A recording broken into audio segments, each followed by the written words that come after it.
I think the real strengths of generative AI are in its ability to act as a creative partner, to actually make you more creative by helping you out. We misunderstand as creators, as marketers, as entrepreneurs, as communicators, what mastery of craft really means. And because of years and years of schooling and professional work that misconstrues what mastery is, we are now under attack, and we should be worried. Welcome to Creator Debates, where we have stupid arguments to help creators make smart decisions. My name is Justin Moore. I'm the founder of Creator Wizard. I'm your host and referee.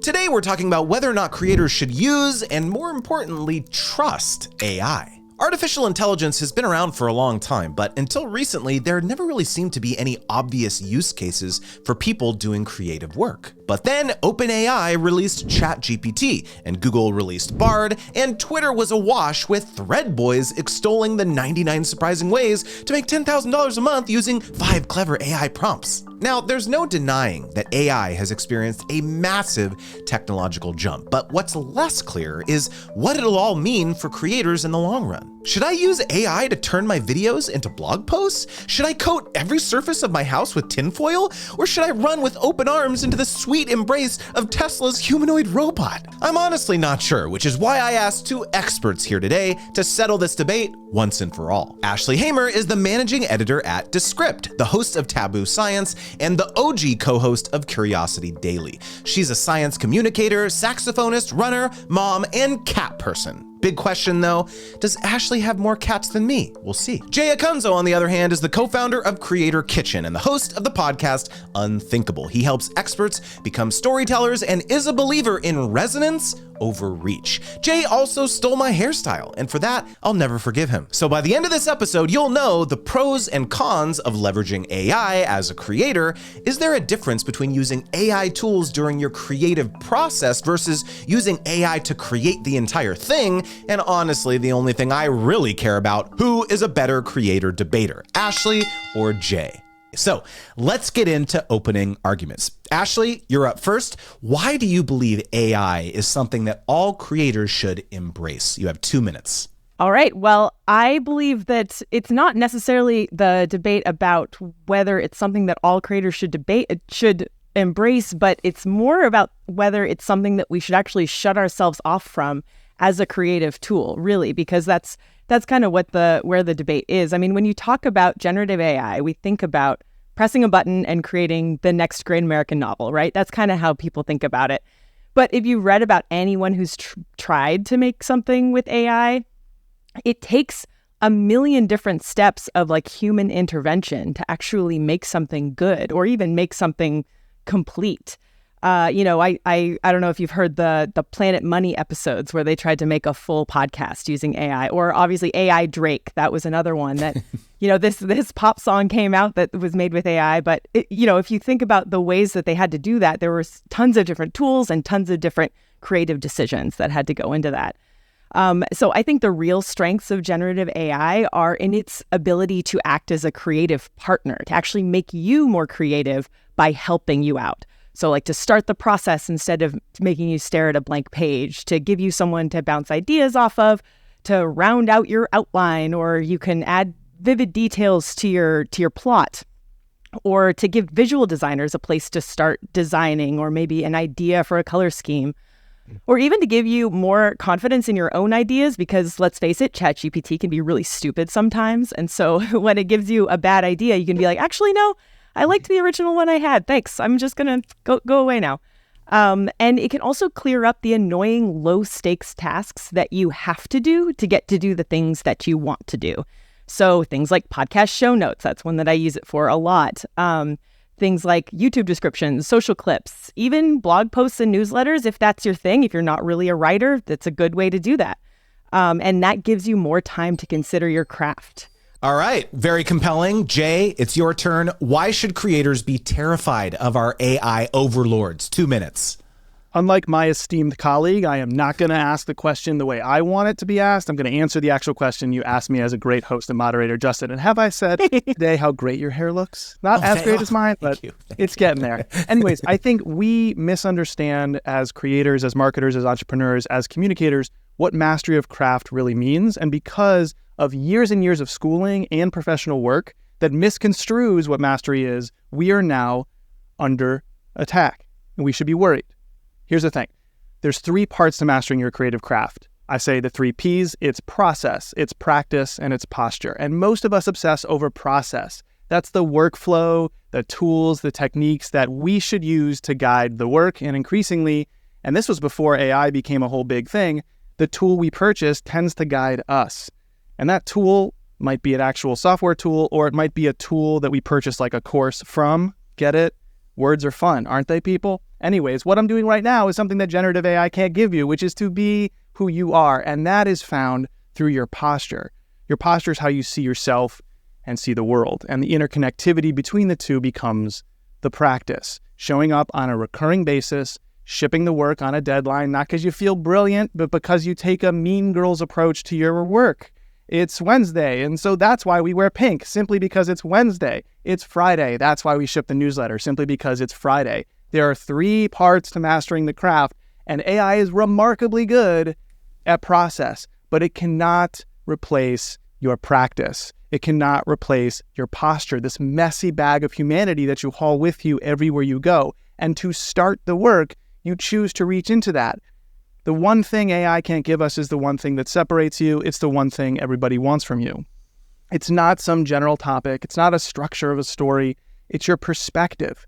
It's that creative fingerprint you have that you get all over the work. But we've so overinvested in trying to master our work by learning the process out there from some expert or guru or list of checks that we have to tick off a box, that we are not actually masters of the craft. We're masters of process. Generalized expertise is what that creates, and that is what AI can also do. So if you can imbue your work with things all right, that's 2 minutes. You're going over fine. Here. You just blew right past over it. Very interesting. Okay, I actually want to get into round 1. This is a perfect segue, which is all about process and the products of creation. Jay, I'm going to start with you. You have a lot of opinions about this.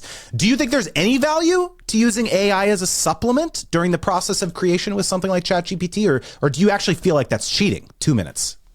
No, it's not cheating. I have a hard line, one and only one hard line with AI, which is to not outsource your imagination. And a lot of people are doing that. Like, my assault on AI is simply the lazy use of AI. It's not about the technology. It's about people who think it can create things wholesale. And what that does is just make you mediocre at scale. Like, congratulations, the best case scenario is you're a commodity. Commodities are not valueless. They can be useful, but the source doesn't matter. It's like, I can get that anywhere, and I guess you're anywhere. So there's nothing about it that's uniquely your own. If I white labeled it, I wouldn't know it was you. So I don't see any problem with using it in an assistive way. And I like to say, before you cut me off so rudely, Justin, that if you can imbue your work with the things that make it uniquely your own, then AI is your intern. But if you are creating work that's generalized, that's pretty much anybody in your space could create, then AI very well might be your replacement. So use it assistively, fantastic. We all do already without even knowing it. It's just become more obvious and vocalize that it exists. But don't outsource your imagination, unblock it. Ashley, your turn. What are your thoughts on using AI to just generate completely new work products and just maybe signing your name to them? Is that cool, or is someone truly a creator if they're just really good at writing like AI prompts? Like, is that a person a creator? 2 minutes. Yeah, I was really hoping that Jay and I were going to disagree more on this, but I agree with everything he just said. Really, come on. I know. I'm going to keep going though. So I believe that. So one comparison I'd like to make is to DJs. Are DJs musicians? I think most people would say yes. Some people would say no. They use other people's material. They remix. They press a lot of buttons. They use a lot of electronics. But I went to music school. I could not do what they do. There is a lot of advanced skill and creativity in what they do. And I think that if you're very good at prompts, if you can tell Midjourney the exact color scheme and the position and the perspective and the style of an image you want, I mean, that was in your head. You just put it into a text box. I think there's creativity there. And again, I agree with Jay. Like, I don't think that you should be making things lazily. I think that if you do that, it'll show and it won't be good material. But I do think that there is actually creativity in telling an AI what you want. And like I said before, with like making a podcast, if you're going to make a podcast from AI, you have to choose what it's going to be about. You're going to have to choose what the voice is that it's going to be in. Will there be interviews? Will a human have to deliver those interviews? Probably. Will there be music? What's the mood? All of these things are individual creative decisions that a human needs to make, even if they're using AI to help them along the way. So I think that, it's kind of interesting. Like, you don't really, when does an AI generated work end and a human created work begin? It's kind of like asking, like, where does the hammer end and the human, creation begin? It's just a tool. I do think that best practices sort of dictate that creators should disclose when they use AI. I think that's an important thing that we should start putting into practice. But if you can't tell, it takes a human to do that. Right at the buzzer. Well, congratulations, you two. That is the end of round 1. So moving on to round 2, I want to talk about the future of creativity, okay? One of the big question marks, I think, is how advances in AI will impact many different types of industries, including creative types of jobs. And so, Ashley, do you really think it's wise to embrace AI when the more data that you feed into it, the smarter it gets, maybe up, to a point where creators are no longer needed, right? Maybe the next Charles Dickens or Mozart is an AI. Is that a future we really want? 2 minutes. Sure. Well, so first I want to say that's not necessarily always the case, because if you're seeing with ChatGPT, like, the more that's getting fed into it, the worse it's becoming at its job. It's experiencing some AI drift. But I get your point. And this technology will get better until it's indistinguishable from the real thing. And so my question is, like, okay, so what happens if the next Charles Dickens is an AI? What if the market is flooded with really good literature and good art? There'll still be human creators, because creativity is not a commodity. Our creation process is something that comes from within us. And nobody has ever said, like, boy, I sure do like Charles Dickens, but I wish it was cheaper and there were infinitely more of his books. Like it's not really something that we want in our art. We want something that's in a full experience. And the problem is not that the market is flooded, because the market has always been flooded with creatives, right? We're musicians and writers and podcasters and YouTube creators. We're all a dime a dozen. It's really just up to us to find our audience and connect with them. It's not something like it's not like we're a bank where everybody needs us. Everybody seeks out this human connection and this creativity. And I think it actually improves the experience to know the backstory behind some of the creations that we've made that are purely human. Like, for example, the Beatles song Yesterday. Like, I think it really enriches the experience to know that Paul McCartney woke up with that song in his head, and, the first lyrics were about scrambled eggs. Like, that's a cool backstory, and that makes me enjoy it more. And then as actual human creators, like, we just do this because we have to. Like, we just do it because most of us, it's just a need that we have to do, and no AI is going to replace that. And I think if we keep creating and we create something that's good enough, we're going to find an audience that connects with our work, because it's not a commodity that they just want to buy the cheapest version of. They want the human experience. Fascinating. Jay, future of creativity.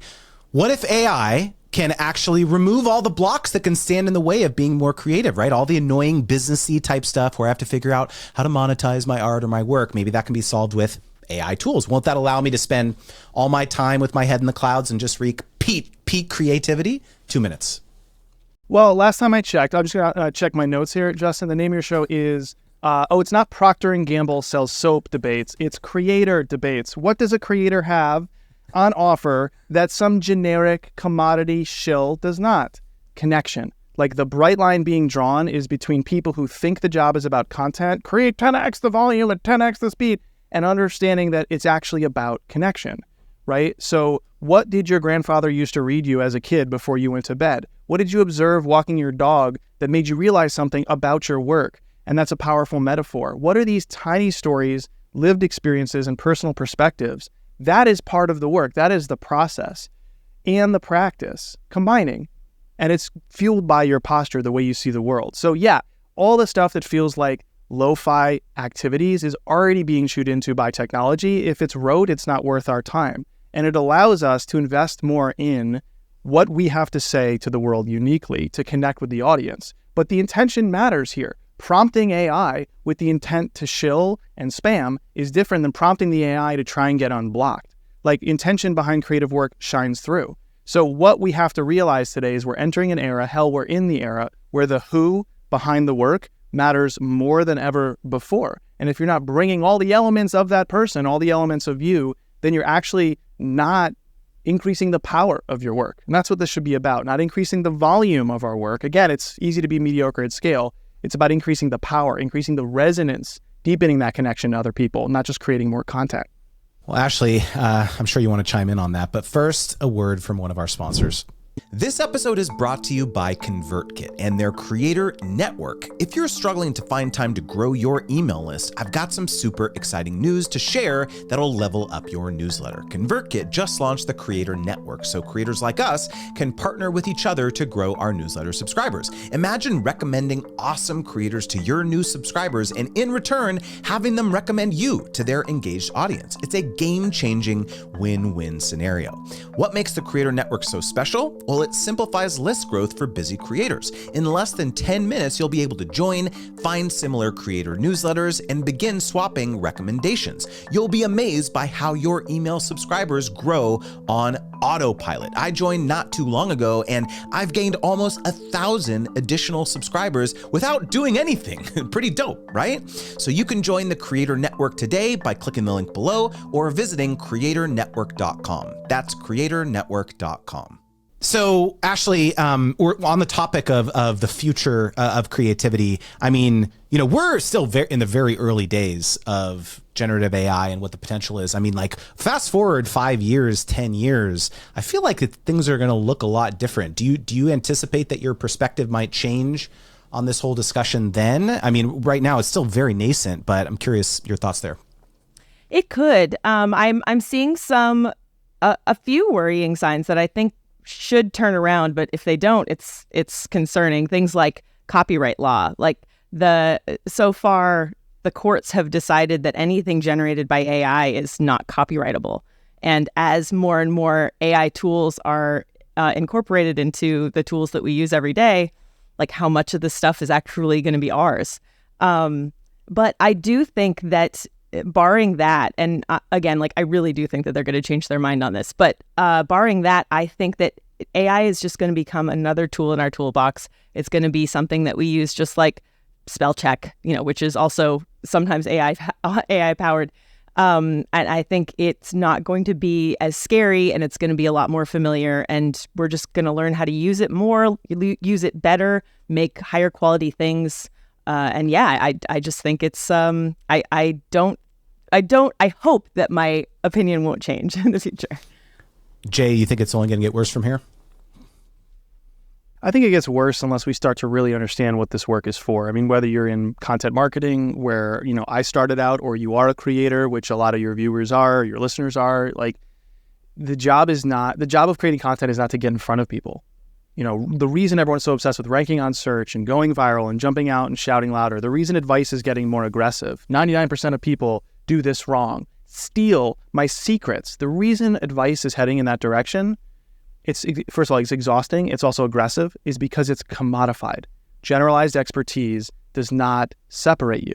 Being smart, understanding the how-tos does not separate you. It's not connective enough, and there's no reason, if I white label that couldn't come from any of your peers. It's the stuff in the nooks and crannies, seemingly, what people might deem the soft stuff, which is really the critical stuff.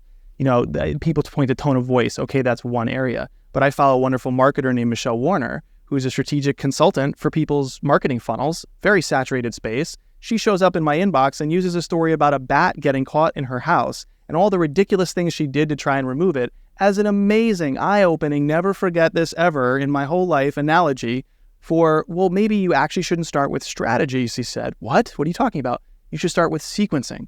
Start with the thing that's the most important that comes first. Amazing point. And it's stickier, and it could only come from her because of the bat story, because of her lived experience. So it's gonna get worse if people keep acting like bots. Like, my fear is not that people get replaced by bots. My objection is that a lot of people are already acting like bots, and that's actually the problem.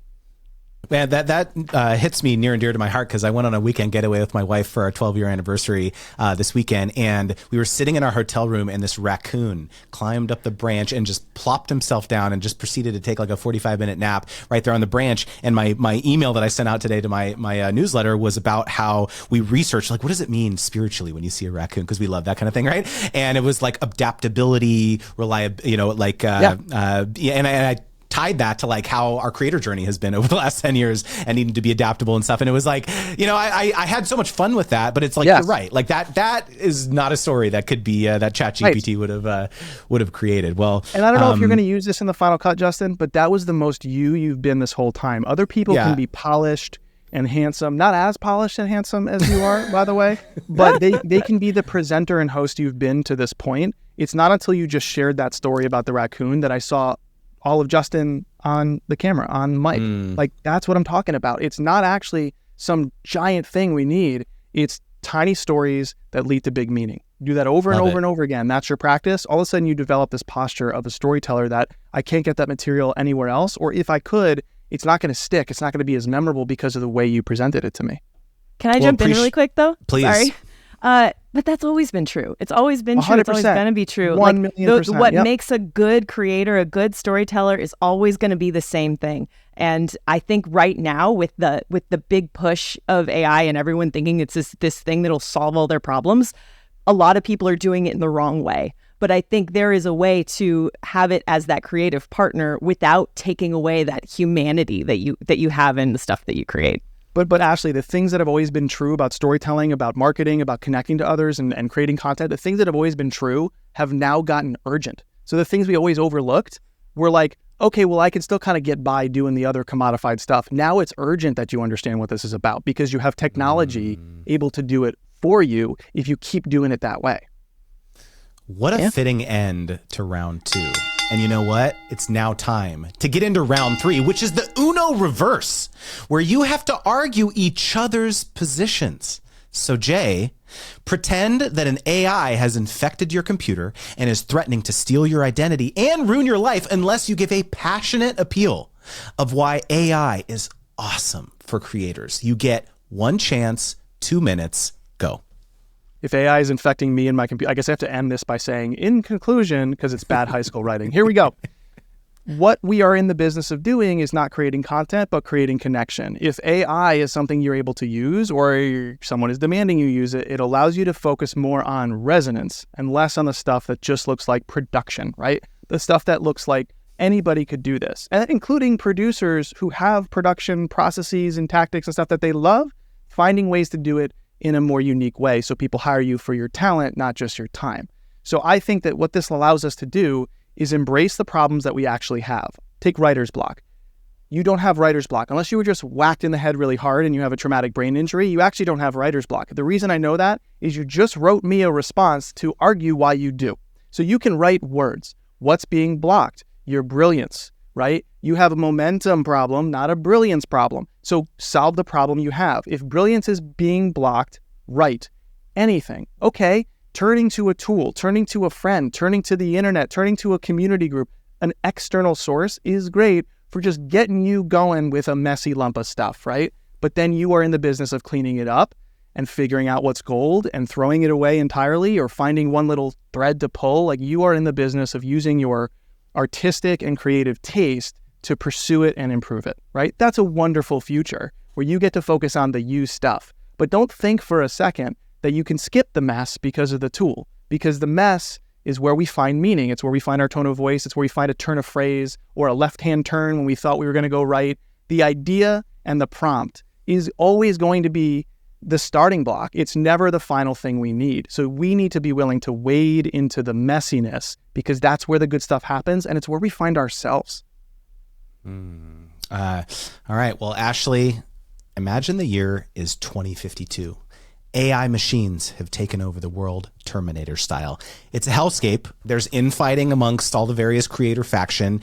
You're holed up in a safe house somewhere, thankfully. And since time travel was thankfully invented a few years ago, you decide to travel back in time and plead with 2023 Ashley to stop the AI at all costs. How are you going to convince her in 2 minutes? Go. All right. I would say it's not worth it. the crappy AI show notes, the blog posts, the like generic interview questions that you get from the chatbot. It's really not worth. I mean, you spend about as much time editing those as you do getting them in the first place. So is it really saving you time? Everything that you generate is scraped from other creators. So really anything that you make is just an echo of something that's actually good. So spend more of your time, like less of your time on AI and more of your time, marching on Washington, getting this stopped because nothing is copyrighted. We don't own anything. And nothing that we create is ours. And not to mention, nothing can be trusted. There's too much misinformation out there because everybody's asking the AI for their facts and the AI is making things up and we're taking that as truth. The teens wage their high school wars with deep fakes, trying to make each other sound like they've said something illegal. And human creativity is over. Museums are full of hotel art, and all you can hear in concerts is Muzak from Hold songs. And we always trusted that humans would connect with human creations, and AI would never measure up, but we were wrong. And also, past Ashley, stock up on Peeps flavored Pepsi because that's our money now. You know what? Muzak did nothing to you. Like, why did you have to sully Muzak's name? My gosh. Well, you know what, Ashley, Jay, it is time to make your final appeal. On the other end of your camera, on the other end of your microphone, is a creator who is relying on you to make this tough decision. Convince them why using AI as a creator is either awesome or terrible. Ashley, you're up first. You have 1 minute. So at the end of the day, AI is not something that can end the world or take away what we have in our creativity. It's just a tool. It's just a tool that you can use to make better creations. I was going to say content. I don't want to say content. Creativity requires getting out of your own head, bouncing ideas off of someone else, clearing your mind and looking at your task from another perspective. And AI can help you do all of those things. I mean, so many of us as creators work solo. We don't have someone else in the room to help us decide whether an idea is good or think about other ways to take it. And, this bot that's maybe kind of dumb and doesn't always give you the answer you want, it's the next best thing. And it can offer suggestions and inspiration that you never would have come up with on your own. And even if those ideas aren't very good, which they often aren't, it can act as a jumping off point for something that's truly inspired. Every technological breakthrough in every field has had its share of haters. The camera, digital art, the synthesizer, sampling, CGI. There's always someone to say that it isn't art. But I think that if it requires human skill to master it and a creative streak to make something great with it, then I think it is art. So I don't think you're sacrificing your human creativity by using AI. I think you're actually just adding a tool to your creative tool belt. Jay, you're up. Kazuo Ishiguro is a Nobel Prize winning author. And in 2017, he said, stories are like one person saying to another, this is the way it feels to me. Can you understand what I'm saying? Does it also feel this way to you? And we need to emphasize clarity. That's part of it. That's how we were taught to write. That's the story structures people teach. That's write a generic blog post through ChatGPT. Can you understand what I'm saying? And that's hard too.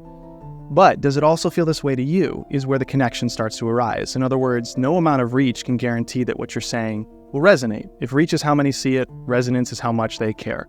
That's the business we're all in, is we're in the make them care, ensure they care, help them care, show them why they should care business. And so I think there's a difference between creating good content, being a good storyteller, and being an effective storyteller. Good storytellers can grip us. They have clear writing, they have a structure to it, it's a good point, and in conclusion, this summary from ChatGPT. Good storytellers grip us, but effective storytellers move us. They move us towards meaning. And you can do that with a very simple phrase that I love, that all storytellers can access, that no tool will ever use as well as you will use, and that's the thing about. That's the thing about Creator Debates, Justin. It's unlike any other show you've ever appeared on, so you better watch it and subscribe to it. That's the thing about topic you explore, unique insight pulled from my personal perspective. If you're not arriving at moments like that in what you're saying, you're a commodity, and I can get it anywhere. But if you want to be effective, not good, effective as a communicator, remember that's the thing about. That's the thing about shows like this. They should make us better, not just distract us. And I think your show does. So congratulations on 2 amazing seasons, my friend.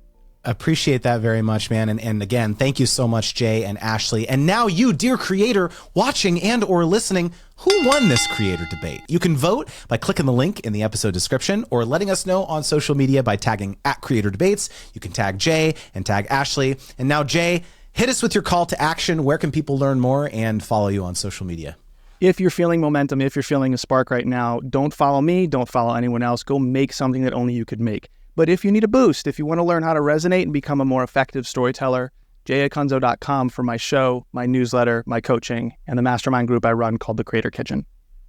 Why I love following you, Jay. When we first met, I remember asking you the stupidest questions in the world about the public speaking circuit. I was a total noob, and you were so kind and super gracious, and it became so obvious to me how fundamentally you care about helping creators reach their full potential. And so thank you for your friendship and for everything you do for this community.